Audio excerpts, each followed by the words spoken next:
بسم اللہ الرحمن الرحیم. السلام علیکم اسٹوڈینٹس.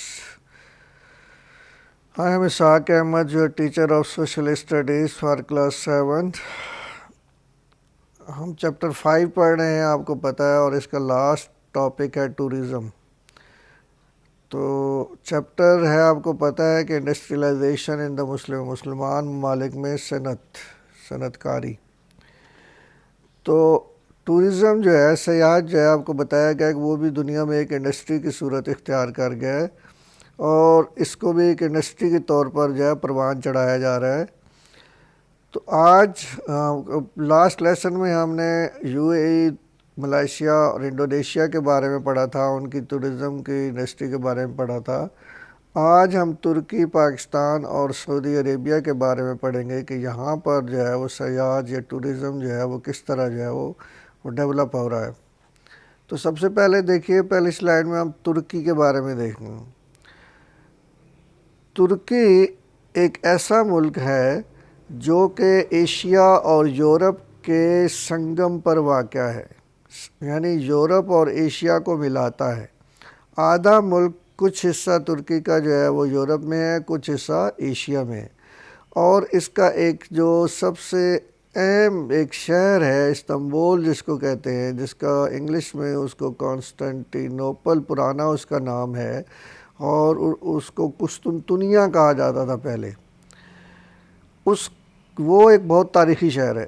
وہ شہر ایسا ہے کہ جو آدھا یورپ میں ہے، ایک ہی شہر، اور آدھا ایشیا میں ہے، بیچ میں سمندر ہے، اور اس کو بریجز کے ذریعے آپس میں ملایا گیا ہے. اور اس میں یعنی بوٹ سروس جو ہے ہر وقت 24 گھنٹے چلتی ہے دونوں حصوں کو آپس میں ملانے کے لیے. تو یہ ایک بڑا خوبصورت منظر ہوتا ہے، ٹورسٹ کے لیے بڑا ایک اٹریکٹیو ایک سین ہے.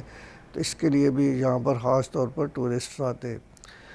قسطنطنیہ کی ایک اہمیت، یعنی استنبول جو اب کہلاتا ہے، اس کی ایک یہ ہے کہ ہمارے پیارے نبی صلی اللہ علیہ وسلم، حضرت محمد صلی اللہ علیہ وسلم نے کی ایک حدیث مبارکہ ہے کہ آپ نے فرمایا تھا کہ جو مسلمانوں کا لشکر قسطنطنیہ یعنی استنبول کو فتح کرے گا، اس میں شامل جتنے بھی مسلمان ہوں گے وہ سب جنتی ہوں گے. اچھا، جب یہ شہر فتح کیا گیا آپ صلی اللہ علیہ وسلم کے بعد صحابہ کرام کے دور میں، تو اس وقت ایک صحابی تھے حضرت ابو ایوب انصاری رضی اللہ تعالیٰ عنہ. وہ اس وقت بہت ضعیف تھے، بوڑھے تھے، اور یہ وہ صحابی ہیں جن کے گھر پر آپ صلی اللہ علیہ وسلم مہمان ٹھہرے تھے. یعنی آپ صلی اللہ علیہ وسلم کی میزبانی کا شرف جو ہے وہ ان کو حاصل ہوا تھا جب آپ صلی اللہ علیہ وسلم مکہ سے مدینہ ہجرت فرما کر گئے. تو میزبان رسول بھی کہا جاتا ہے انہیں. تو وہ اس لشکر میں شامل ہوئے، باوجود انتہائی زیادہ بوڑھا ہونے کی وجہ سے، کمزور ہونے کے باوجود. لیکن وہ چاہتے تھے کہ وہ جنتی ہوں اس بشارت کے مطابق. تو وہ اس لشکر میں شامل ہوئے. جب یہ لشکر قسطنطنیہ یعنی استنبول کے قریب پہنچا تو ان کی ڈیتھ ہو گئی، انتقال ہو گیا. ان کی قبر آج بھی وہاں پر موجود ہے. تو قسطنطنیہ یا استنبول یا کانسٹنٹینوپل یہ ایک بہت ہی تاریخی شہر ہے اور سیاحوں کے لیے بہت بڑی اٹریکٹیو جگہ ہے. یہ رائٹ پر دیکھیے، آپ کو 3 پکچر نظر آ رہی ہیں، یہ استنبول کی ہیں. رائٹ سائڈ پہ نیچے دیکھیے ایک مسجد ہے بہت خوبصورت.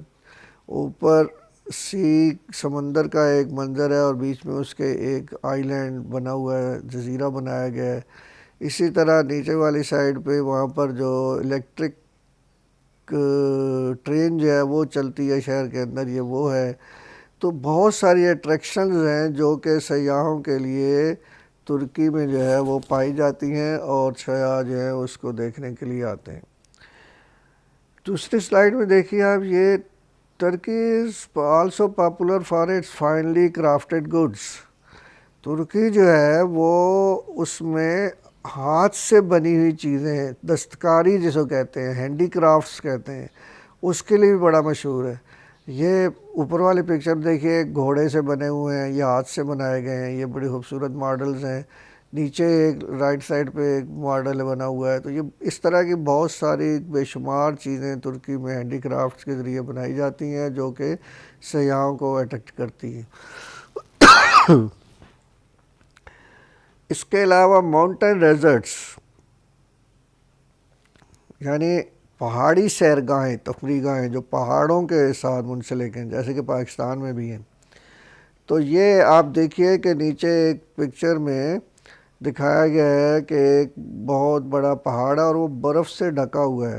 اس کے پیچھے بھی بہت ساری چوٹیاں ہیں برفانی، اور اس سے آگے بڑا خوبصورت گرین ایریا، اور اس سے پہلے جو ہے پھر ایک شہر ہے. تو یہ اس طرح کے خوبصورت مناظر جو ہیں وہ سیاحوں کو اٹریکٹ کرتے ہیں، لوگ وہاں جاتے ہیں. پھر بیچز ہیں، بلیک سی اور میڈیٹرینین سی، یہ دو سمندر ترکی کے ساتھ لگتے ہیں، اور ان کے بڑے بڑے خوبصورت بیچز ہیں، یعنی ساحلی علاقہ ہے جہاں پر لوگ جاتے ہیں اور سمندری آب و ہوا اور سمندر کے پانی سے اور ساحلی علاقے کی خوبصورتی سے جو ہے وہ لطف اندوز ہوتے ہیں. تو اس طرح ترکی جو ہے وہ سیاحوں کے لیے بہت ایک اٹریکٹیو جگہ ہے، اور سیاحت کے لیے وہ ان کو ٹورسٹ کو جو ہے وہ اٹریکٹ کرتا ہے، مجبور کرتا ہے کہ لوگ جائیں اور ترکی کے سیر و سیاحت کریں. اور ترکی کو اس کا بڑا فائدہ ہوتا ہے کہ لوگ آتے ہیں، پیسہ خرچ کرتے ہیں، اور اس کو ارننگ ہوتی ہے اور اس کی آمدنی میں اضافہ ہوتا ہے. اس کے بعد آپ آ جائیں پاکستان. دیکھیے پاکستان اللہ تعالیٰ نے ہمیں ایسا ایک ملک دیا ہے جو بہت خوبصورت ہے. دیکھیں زمین جو ہے نا، ارتھ، اس کی کئی اقسام ہیں، اور وہ ساری اقسام تقریباً پاکستان میں پائی جاتی ہیں. یعنی آپ زمین کا ایک حصہ جو ہے، ایک قسم جو ہے وہ پہاڑ ہیں، بلند ترین ایریا زمین کا جو پہاڑ کہلاتے ہیں، ماؤنٹنز کہلاتے ہیں. اور پاکستان میں بلند ترین دنیا کے پہاڑ موجود ہیں، ہمالیہ، قراقرم، کیٹو، یہ سارے جو ہیں وہ بلند ترین پہاڑی سلسلے ہیں جو پاکستان کے ساتھ منسلک ہیں.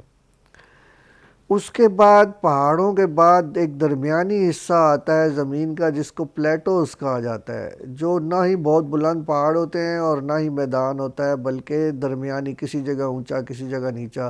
جیسا کہ آپ کو پتہ ہے کہ اسلام آباد، راولپنڈی، جہلم، اٹک، چکوال، یہ جو ایریا ہے یہ پلیٹو ہے. اس کو اردو میں سطح مرتفع کہتے ہیں، اور اس پلیٹو کا نام ہے، سطح مرتفع کا نام ہے پوٹھوہار. اس لیے اس علاقے کو پوٹھوہار کہا جاتا ہے کہ اس کا نام ہے، یہ سطح مرتفع پلیٹو، پوٹھوہار پلیٹو کہلاتی ہے.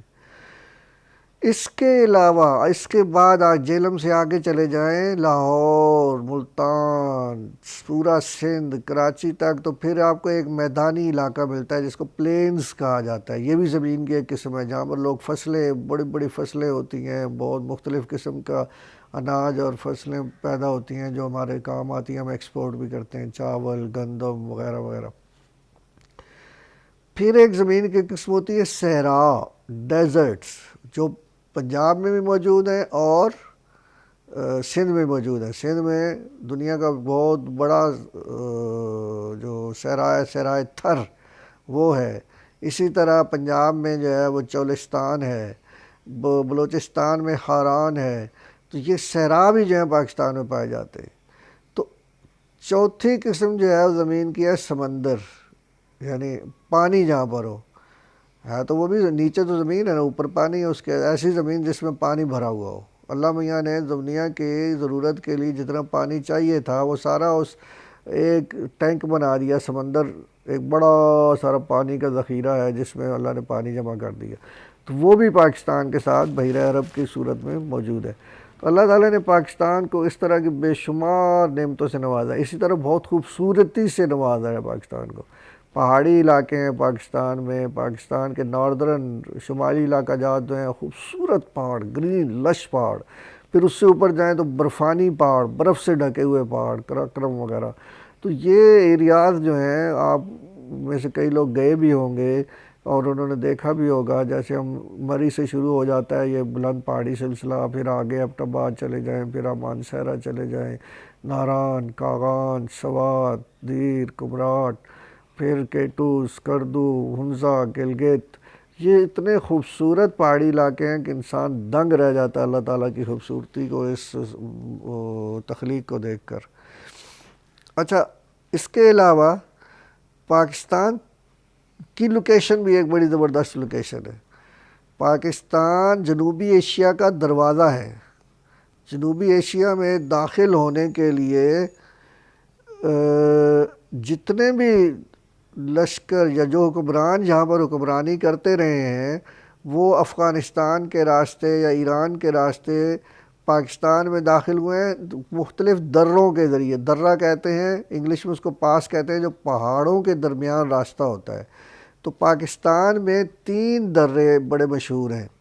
درہ خنجراب یہ بلند دنیا کا بلند ترین پہاڑی علاقہ ہے اور اس میں یہ راستہ ہے جس کو درہ خنجراب یا خنجراب پاس کہتے ہیں. اور یہ جنوبی ایشیا کو یعنی ساؤتھ ایشیا کو چائنا سے ملاتا ہے. چائنا اور پاکستان اور اس کے جو راستہ ہے وہ خنجراب درہ خنجراب یہ اوپر ایک آپ دیکھ رہے ہیں وہاں پر ایک گیٹ بنا ہوا ہے اس جگہ پر. وہاں پر پوسٹ بھی چیک پوسٹ ہے. وہاں سے آگے گزر کر پھر ہم چائنا میں داخل ہوتے ہیں اور چائنا والے پاکستان میں داخل ہوتے ہیں. یہ درہ خنجراب یا خنجراب پاس کہلاتا ہے. نیچے والی تصویر میں آپ دیکھ رہے ہیں کہ یہ درہ خیبر پاس یہ پشاور کے قریب ہے اور افغانستان سے پاکستان آنے کے لیے یہ راستہ اختیار کیا جاتا ہے. افغانستان سے جتنے حکمران پاکستان میں آئے یعنی جنوبی ایشیا میں انڈیا پاکستان میں محمود غزنوی سے لے کر اور احمد شاہ ابدالی اور بہت سارے دوسرے حکمران جنہوں نے کئی سو سال جہاں پر حکومتیں کیں وہ سارے جو ہے وہ اسی راستے سے خیبر کے راستے سے درہ خیبر کے راستے سے پاکستان اور ہندوستان میں داخل ہوئے. حتیٰ کہ سکندر اعظم بھی اسی راستے سے جو ہے وہ جنوبی ایشیا میں آیا تھا. اچھا اس کے بعد آپ دیکھیے کہ پاکستان جو ہے اس کے شمالی علاقہ جات northern areas with their breathtaking beauty یعنی آپ ان کی خوبصورتی دیکھ کر شمالی علاقہ جات کی انسان جو ہے وہ دنگ رہ جاتا ہے کہ کس طرح کے خوبصورت علاقے ہیں یہ. اور آپ کبھی جائیں وہاں پر اور آپ اس سے لطف اندوز ہوں اور حیران ہو جائیں کہ اور وہاں جو دریا بہتے ہیں وہاں کا پانی اتنا ٹھنڈا ہوتا ہے کہ گرمیوں میں بھی شدید گرمی میں بھی آپ اس میں 1 منٹ تک اپنا ہاتھ جو ہے نا ڈبو کر نہیں رکھ سکتے اس پانی میں اتنا ٹھنڈا پانی ہوتا ہے. اور خوبصورتی ایسی ہے کہ جناب کہیں پر برف کے نیچے سے پانی آ رہا ہے اور کہیں جو ہے وہ خوبصورت گرین ایریاز ہے دور دور تک اور پھر ساتھ پہاڑ ہیں اس کے اوپر بلند و بالا برف سے ڈھکے ہوئے. تو یہ ساری خوبصورت جگہیں جو ہیں وہ پاکستان میں جو ہے وہ موجود ہیں اور سیاحوں کے لیے بڑی اٹریکشن ہے یہاں پر. اسی طرح پاکستان میں بڑے تاریخی شہر واقع ہیں جیسا کہ پشاور، لاہور، ملتان یہ تاریخی شہر ہیں. لاہور یہ اوپر دیکھیے آپ ایک رائٹ سائڈ پہ تصویر ہے شاہی قلعہ جو ہے وہ لاہور کی تصویر ہے. اس کے نیچے جو ہے وہ بھی شاہی قلعے کی تصویر ہے. یہ دونوں لاہور کی تصاویر ہیں. پھر نیچے اس کے لیفٹ سائڈ پہ پشاور کی ایک بڑی خوبصورت عمارت آپ کو نظر آ رہی ہے. اسی طرح اوپر موئنجو دڑو کے آثار نظر آ رہے ہیں. یعنی ایک تو تاریخی شہر ہے ملتان، پشاور، لاہور تو یہ ان کی اپنی اہمیت ہے خوبصورتی ہے. خوبصورت لاہور میں خوبصورت عمارات ہیں باغ ہیں مغل حکمرانوں کی بڑی یادگاریں وہاں پر موجود ہیں. جہانگیر کا مقبرہ ہے، اسی طرح شالامار باغ ہے اور بہت ساری خوبصورت جگہیں ہیں جو لاہور میں موجود ہیں. ملتان میں جس کو مزاروں کا شہر کہا جاتا ہے سٹی آف ٹومز کہا جاتا ہے بہت سارے بزرگان دین کی وہاں پر مزارات ہیں اور تاریخی لحاظ سے بھی وہ بڑا اہمیت کا حامل ہے کہ محمد بن قاسم سے لے کر اس سے پہلے سے لے کر اس کے بعد تک آنے والے لوگوں نے وہاں پر حکومتیں کی ہیں. اور ان مشہور شہروں کے علاوہ ہزاروں سال پرانی تہذیب پاکستان میں پائی جاتی ہے جس کے آثار موئنجو دڑو، ہڑپا، ٹیکسلا وغیرہ میں جو ہے وہ ملے ہیں. جب یہاں پر کھدائی کی گئی تو سندھ کا ایک علاقہ ہے موئنجو دڑو اصل میں سندھی میں موین جو دڑو ہے وہ یعنی مرے ہوں کا ٹیلا. دڑا کہتے ہیں ٹیلا اور موین یعنی مرے ہوئے. وہ لوگ جو مر گئے، جن کو ہلاک کر دیا گیا، پتہ نہیں اللہ تعالیٰ کا ان پر عذاب آیا یا کیا ہوا، 5000 سال پرانی تہذیب کے آثار وہاں ملے ہیں۔ اور جب وہاں کھدائی کی گئی تو پورا ایک شہر جو ہے نیچے اس مٹی کے نیچے دبا ہوا ملا ہے۔ اسی طرح یہ انڈس ویلی کی تہذیب کہلاتی ہے، دریائے سندھ کی تہذیب جو ہے کہلاتی ہے۔ ہڑپا جو کہ ساہیوال جو پنجاب کا ایک شہر ہے اس کے قریب واقع ہے، وہاں پر جو ہے اسی طرح کے یہ دریائے سندھ کی ویلی یعنی انڈس ویلی کے آثار جو ہیں وہ ملے ہیں، وہاں بھی کھدائی کی گئی تو وہاں پر بھی ایک شہر کے آثار ملے ہیں۔ پھر نندا ڈائناسٹی یعنی نندا ایک جو ہے وہ جس طرح کہ انڈس ویلی کا ایک آثار ہے، اسی طرح نندا ڈائناسٹی کے آثار جو ہیں وہ کہاں ملے ہیں؟ ٹیکسلا میں۔ آپ جاتے ہیں، آپ ٹیکسلا میوزیم میں آپ نے دیکھا ہوگا کہ وہاں پر بہت گندھارا تہذیب اور بہت پرانے کئی ہزار سال پرانے جو ہے وہ وہاں پر مجسمے پڑے ہوئے ہیں اور بہت ساری چیزیں وہاں پر ملتی ہیں، وہاں بہت سارے اوزار ملتے ہیں، پتھروں سے بنے ہوئے پرانے زمانے کی چیزیں جو ہیں وہاں پر ہمیں آج بھی میوزیم میں رکھی گئی ہیں، اور وہ پورا علاقہ جو ہے وہاں پر اسی آثار قدیمہ کے مرکز ہے۔ اس لحاظ سے پاکستان جو ہے وہ بھی ٹورزم کے لیے بڑی اٹریکٹیو جگہ ہے۔ صرف ضرورت اس بات کی ہے کہ یہ جو ہمارے سیاحتی جو مراکز ہیں، جو جگہیں ہیں، جو پوائنٹس ہیں، ان کو اس طرح ڈیولپ کیا جائے کہ لوگوں کو آسانی ہو وہاں جانے میں، سڑکیں ہوں، وہاں رہائش کی جگہ ہوں، امن و امان ہو، کوئی لوگوں کو تنگ کرنے والا نہ ہو، تاکہ لوگ آرام سے وہاں جائیں، اور باہر سے بھی لوگ آئیں اور پاکستان کے اپنے لوگ بھی جو ہے وہ اب بھی جاتے ہیں، لیکن اگر وہاں پر سہولیات میں اضافہ کر دیا جائے تو پھر جو ہے اور زیادہ ٹورسٹ آئیں گے، امن و امان ہو تو زیادہ لوگ آئیں گے، اور اس طرح پاکستان کی آمدنی میں خاطر خواہ اضافہ ہوگا۔ اس کے بعد دیکھیں جی سعودی عربیہ۔ سعودی عربیہ جو ہے وہ تو مسلمانوں کے لیے بہت بڑی اہمیت کا حامل ہے۔ اچھا، سعودی عرب بیسیکلی کوئی ایسا ملک نہیں ہے جہاں پر کوئی ایسی بڑی اٹریکشن پائی جاتی ہو ٹورزم کے حوالے سے، لیکن اس کے باوجود لاکھوں لوگ ہر سال سعودی عرب جاتے ہیں باہر سے۔ وجہ کیا ہے؟ آپ کو پتہ ہے، آپ مسلمان ہیں، کہ مسلمانوں کے 2 بڑے مراکز جہاں سے اسلام جو ہے وہ پوری دنیا میں پھیلا، ہمارے پیارے نبی اکرم صلی اللہ علیہ وسلم کی جہاں پیدائش ہوئی، جہاں پر آپ صلی اللہ علیہ وسلم کا روضہ مبارک ہے، وہ ملک ہے عرب، سعودی عرب۔ اور یہاں پر اللہ کا گھر یعنی بیت اللہ، مسجد حرام اور مسجد نبوی جو ہیں وہ واقع ہیں، اور ان کی اہمیت تو پتہ ہی آپ کو، ہر مسلمان کو پتہ ہے کہ مسلمان جو ہے ہر سال لاکھوں کی تعداد میں پوری دنیا کے مسلمانوں ممالک میں سے اور غیر مسلم ممالک میں بھی جہاں جہاں مسلمان رہتے ہیں حج اور عمرے کے لیے سعودی عرب جاتے ہیں۔ سعودی عرب کا کیپٹل ہے ریاض، وہاں سے پھر جدہ، جدہ سے ہوتے ہوئے جدہ ایئرپورٹ ہے، شہر ہے ان کا ایک، تو جدہ زیادہ تر لوگ جاتے ہیں، وہاں سے پھر مدینہ اور مکہ جاتے ہیں لوگ۔ تو مکہ جا کر لوگ عمرہ ادا کرتے ہیں، حج ادا کرتے ہیں ہر سال، یعنی تقریباً 30-35 لاکھ لوگ ہر سال بیک وقت حج کے موقع پر وہاں مسلمان جمع ہوتے ہیں۔ اسی طرح پورے سال لوگ عمرے کے لیے جاتے ہیں، خاص طور پر ربیع الاول میں، رمضان مبارک میں لاکھوں کی تعداد میں مسلمان جو ہے وہ عمرہ ادا کرنے جو ہے وہ سعودی عرب یعنی مکہ مکرمہ جاتے ہیں۔ اور پھر جو لوگ سعودی عرب یعنی مکہ مکرمہ جاتے ہیں ان کے لیے ضروری ہے کہ وہ پھر نبی اکرم صلی اللہ علیہ وسلم کے روضہ مبارک پر حاضری دیں، وہاں صلاۃ و سلام پیش کریں اور مسجد نبوی میں جو ہے نمازیں ادا کریں۔